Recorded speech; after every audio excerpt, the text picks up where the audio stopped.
welcome back to my channel. And yes, for today's video ay atin namang pag-uusapan ang tungkol sa kung paano nga bang malalaman kung isang Pakistani ay seryoso sa'yo or talagang in love sa'yo. So stay tuned on the land. Thank you. Ito nga guys, hirap itong tanong na ito kung paano ba natin malalaman kung talagang in love ang isang lalaki o isang Pakistani. Kasi ang tao may iba't ibang, kahit pa sabihin iba silang nationality o iba yung lahi nila, tao pa rin yan. So bilang tao, iba't iba kasi yung way of showing natin kung paano tayo magmahal ng isang tao. So depende sa isang lalaki kung paano niya ipapakita yung pagmamahal nila sa isang babae. Although magkakaiba yung way ng kanilang pagpapakita ng pagmamahal sa isang babae, mayroon silang specific act or ginagawa na halos magkakapareho sila kapag sila ay seryoso sa isang babae o gusto talaga nila ang isang babae. Sa isa natin pag-usapan yung love. Pero yung seryosong intention ng isang Pakistani sa'yo na mag-awa ka niya or pakakasalan ka niya, ito yung mga way o yung mga sign na pwede mong panindigan na talagang seryoso sa'yo itong si Pakistan. Una muna nating pagbabasehan ay kung paano ka ba niya nakilala. Una, pagbabasehan natin is ang long distance relationship, yung nakilala mo lamang sa social media. Napakaraming Pakistani na kapag nakita ka sa Facebook, yun lang ang napapansin ko kasi napakarami niyan sa Facebook na mag-send sa'yo na message, you can pin sa'yo, gusto kitang pakasalan, ganyan. Kahit na alam naman, nakikita na nila na mayroon ka ng mga post with your families. Very wrong kung ang pagbabasihan ay ang kanilang reliyon dahil bawal yan. I mean, haram yang nakikipag-usap sila sa mga isang babae na hindi naman nila asawa. So doon mag-uumpisa na magkakaroon na kayo ng communication araw-araw at hanggang sa mag-send na siya sa iyo ng mga sweet nothings, bubulahin ka na niya, sasabihin na niya lahat na gusto ka niya, ipapakita niya halos every day, every second, every minute na kanyang buhay ay tatawagan ka niya, i-text ka niya. Pero itong masasabi ko, okay, kasi nga may bad records ang mga Pilipina dito sa Pakistan. The last na sinasabi nila o marami po kasi dito mga Pakistani na ang tingin nila sa mga Pilipina ay bad, okay? Either bad or way nila para magkapera sila o maperahan nila. Or maaaring naisip nila na sa pamagitan ng Pilipinang ito ay makakaalis ako dito sa Pakistan. Marami pong dahilan kung bakit kanila tinatry na makontak o maging kaibigan. Or yun nga ang masaklap ay kapag na-entertain mo yan at nahulog ka sa kanyang plano. Ito if ever na nagkaroon ka na ng relasyon sa kanya. So, ang tanong is, paano mo malalaman kung ito ba ay seryoso o hindi? Siyempre, pag hindi, alam nyo na po anong kakaiba sa seryoso, di ba? Minsan mga kabastusan. So, sana naman, huwag nyo nang entertainin itong mga bastos. Mas maganda kung kahit hindi bastos or whatever, hindi nyo kilala, huwag nyo na talagang i-entertain. Pero kung na-entertain nyo na at nagkaroon na nga kayo ng communication, nag-uusap na kayo, nagkaroon na kayo ng relationship, at sa tingin mo ay parang ito nga seryoso sila lang. Una sa lahat, kung LDR kayo, syempre sa phone lang or sa social media lang kayo magkakausap, ano ba natin masasabi seryoso ba ito sa akin? May way naman. Kapag one, hindi ka niya masyadong bibigyan ng mga sweet nothings, mga tatamis na salita, mga tatamis na pangako. Hindi yan mag-propose ng mga bad, na mga nude pictures mo, na mga kabastusan sa'yo. Marami yang magiging tanong sa'yo. Then after that, ay magpropose siya ng kasal. Hindi ka niya gagawing girlfriend kasi bawal yan sa kanila. Hindi sila nag-big girlfriend and boyfriend. So, ang unang-una niya sasabihin is, pakakasal ka ba sa akin? Okay, pakakasalan kita. Ganyan. Ngayon, kung nag-umpisa na siyang magsabi ng ganyan, na pakakasalan kita, ay itest mo siya. Tanungin mo sa kanya, okay, I want to talk with your mother, especially to your mother. Okay, at take note guys, be careful. Kasi baka mamaya yung sinasabi ng nanay niya at kapatid niya or kaya kuya niya, baka hindi naman totoong kuya niya, baka yung mga kaibigan niya lang. At saka yung sinasabi niyang kapatid niya, baka mamaya asawa niya yan. Kakampi na sila para lukuhin ka. Lalo na kung sinabi mo na kita ka may trabaho ka sa ganitong bansa. Baka gusto ka lang nilang lukuhin o kaya gusto kang pakasalan pero yun ay plano lang para makapunta siya sa ibang bansa, gamitin ka lang at yun nga may pera ka. So be careful, maging wise ka. Baka siguraduhin mo na yung habang nagbibideo ko kayo, bahay talaga nila yun. Baka mamaya sa kaibigan niya lang din, di ba? Kasi nga maraming ganyan, scammer. Kung nalaman nila na nasa ibang bansa ka, may pera ka, ay talagang gagawa ng paraan ng mga yan para ikaw ay makuha at magkakakampi-kampi pa ang maya. Isa din yan sa way na masasabi mong seryoso talaga sa iyo yung lalaki kapag pinakilala ka niya sa kanyang mga magulang, kapatid, or pamilya. Lalong-lalo na sa kanyang ina. Ang pinakamaganda o the best para malaman mo talagang wala yung asawa o may asawa, ang unang-una mong tatanungin ay ang kanyang ina. Unless ang ina ay magsisinungaling din na walang asawa yung anak niya o kakampi niya yung anak niya at doon sa plano na sabihin na wala siyang asawa. Okay, complicated, di ba? Pero marami nang way para malaman mo yan. Kaya huwag agad-agad.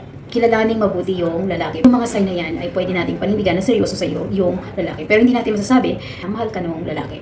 Seryoso lang siya para pakasalan ka. Ang isa pang pwede nating sabihin na seryoso sa atin si lalaki is kapag yan ay hindi na-involve ang pera. Kahit na sabihin na alam niya na nandito ka sa ibang bansa, nagtatrabaho ka, may pera ka, and hindi naman siya naghumingi sa'yo ng tulong.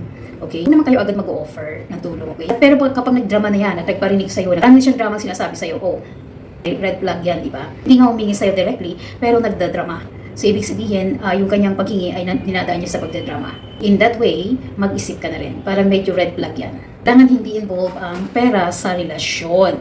And take note guys, tingnan nyo rin yung age. Although age doesn't matter, kasi yung mga age natin mas vulnerable, lalo na kapag nag-i-start sa buhay and longing for someone na gusto natin makasama habang buhay at malungkot ka, mas madali kang maloko. Di ba? So be careful. I mean, hindi nga masama ang magmahal, doesn't matter nga, pero dapat yung mga reasons niya is valid na kung bakit ikaw ang pinili niya at ikaw ang gusto niya. Hindi naman too good to be true. Kasi pag ang pinag-usapan na is money, wise. At hindi dapat involve ang iyong nationalities dahil alam niya na kapag naging asawa ka niya, may chance na siya ay mapapapunta sa bansang iyong kinaroroonan.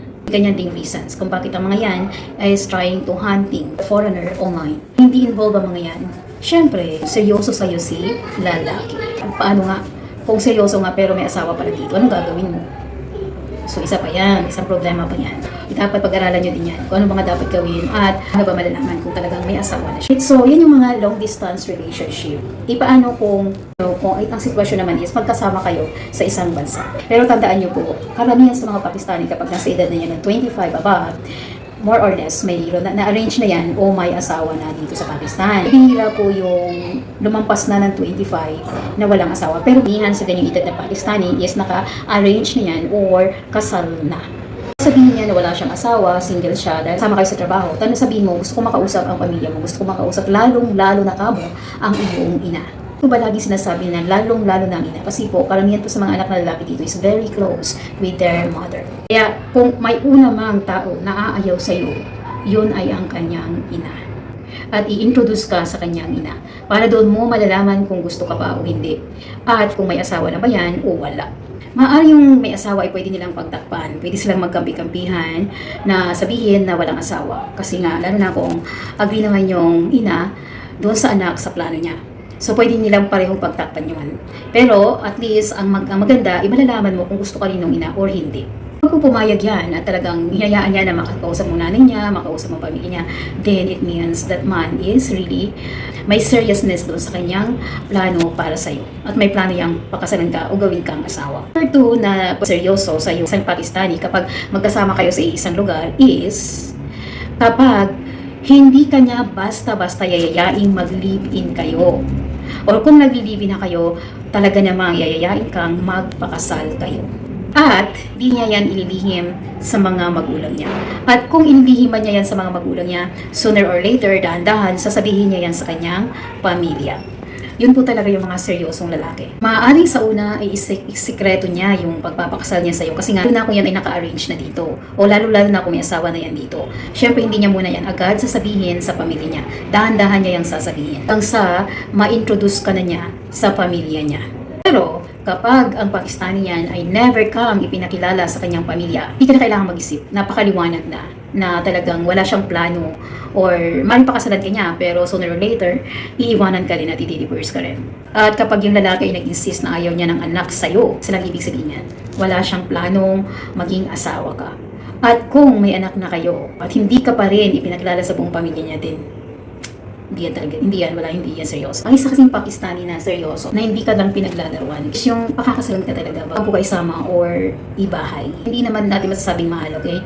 Kasi yung mga yan, hindi naman natin nila alam ang pagmamahal. Kasi tulad nga niyan, ikinakasal nga sila na walang pagmamahal, di ba? Walang pagmamahalan sa isa't isa.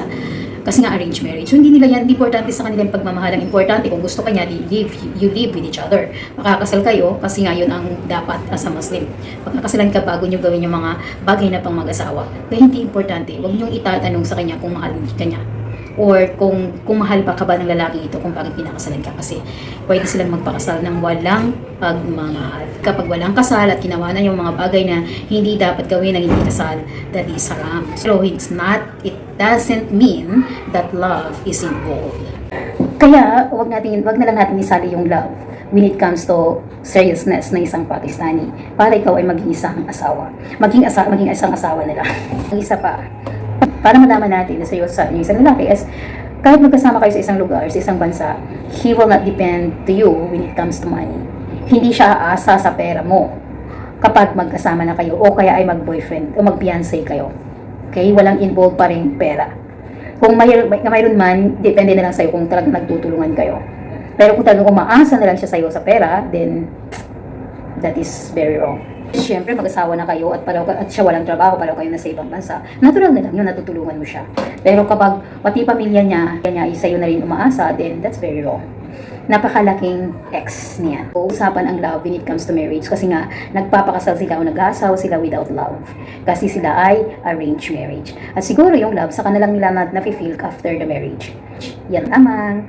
And thank you so much again for watching. If you are new to my channel, please don't forget to subscribe, like, and share. Have a great day. See you on my next video. Bye.